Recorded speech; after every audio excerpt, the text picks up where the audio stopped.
In the black community, are we as a whole greater than the sum of our parts?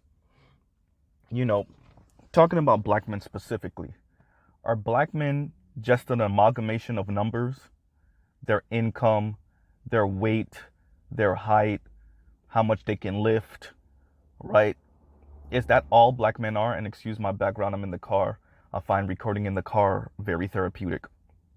And that's the question. Are black men just a sum of their parts, or are they greater?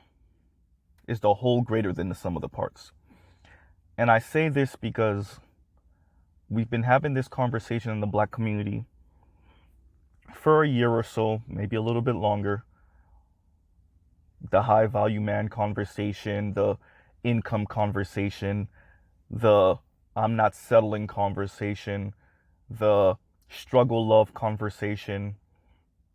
And even in this late date, post COVID-19, post pandemic, we're still having this conversation like we as black people just didn't learn,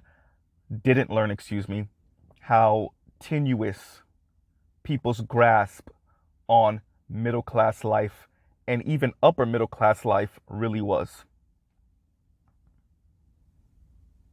How even your corporations, your restaurant industry, your airline industry, your hotel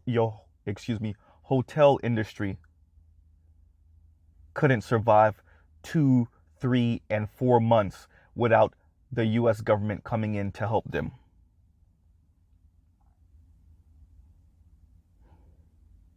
I say all of this to say black people really have to get a grasp on reality when we speak about wealth, when we speak about men in wealth, black men in wealth, in savings, in financial literacy, and financial discipline, in spending habits. Because what black people are really doing is insulting and belittling each other under the guise of constructive criticism, when you're just raging at your people for perceived misdoings when it comes to saving, mishandling what you think black people are making. Once again, just as a reference point, half of Americans make $31,000 a year or less. That's Americans in general, not just black people. Half of American men make $38,000 a year or less. Once again, that's not just black men, that's American men. Entrepreneurialism is at a 40-year low in America. This is important for the context of this conversation because black people are speaking very insanely about wealth, about entrepreneurialism, about aspirationalism, about striverism. These things on their face aren't necessarily a bad thing. But when you turn these things into a religion, we get what we have now, which is black people insulting each other, low-key advocating for eugenics, and belittling each other under the guise of constructive criticism, as I said before. Some of your favorite black content creators on the internet, on social media, are speaking very insanely about wealth and entrepreneurialism. Even post-COVID. As a matter of fact, even in the middle of COVID, black people were speaking like this, as if the world wasn't happening around us, as if millions of people weren't losing their jobs and thousands of businesses weren't shutting down because they literally live transaction to transaction. Just like 80% of Americans live paycheck to paycheck.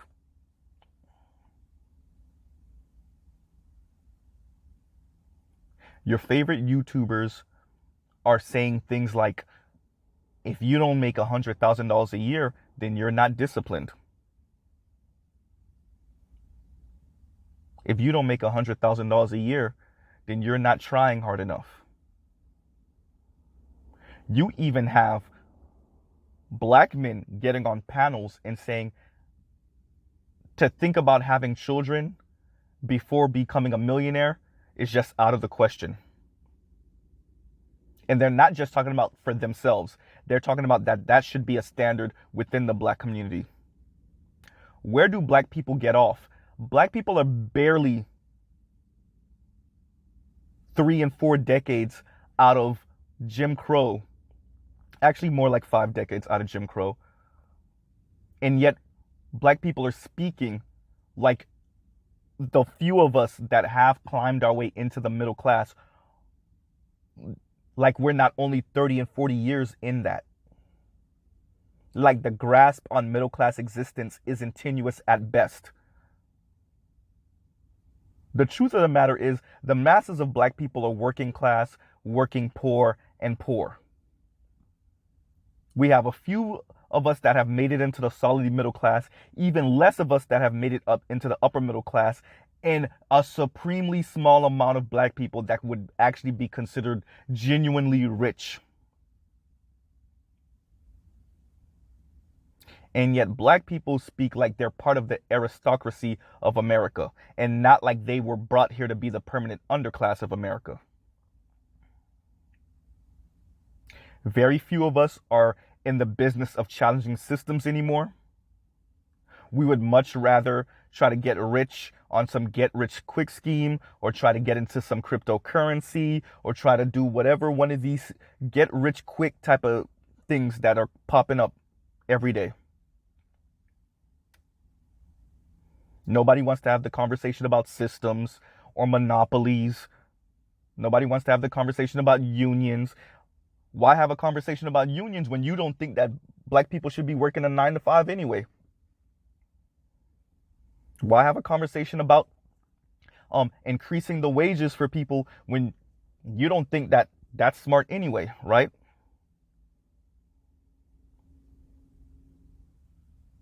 Black people should all be entrepreneurs, which is not possible.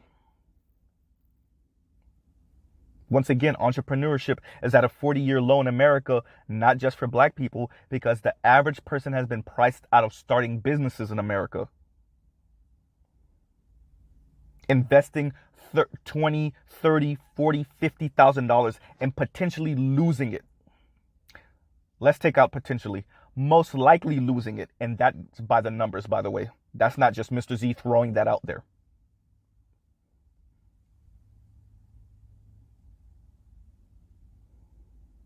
When people hear that they live in a capitalist society, they really don't take into account what that actually means. And excuse my background, you're gonna hear some clicking and clacking because I need to read this to y'all. Hypercapitalism, extreme capitalism at the expense of traditional values. For all of you brothers and sisters that are about family values, which I would argue most of us are, well, there you go. Hypercapitalism, sometimes referred to as corporate capitalism, is blamed by critical scholars for causing misbalance and fragmentation of social life by allowing commercial or business interests to penetrate every aspect of human experience. In other words, critical scholars believe that once separate spheres of culture and commerce now overlap, and in return, culture and the way of life in hypercapitalist societies becomes subsumed by the commercial sphere. Did y'all hear that? So essentially everything becomes about the money.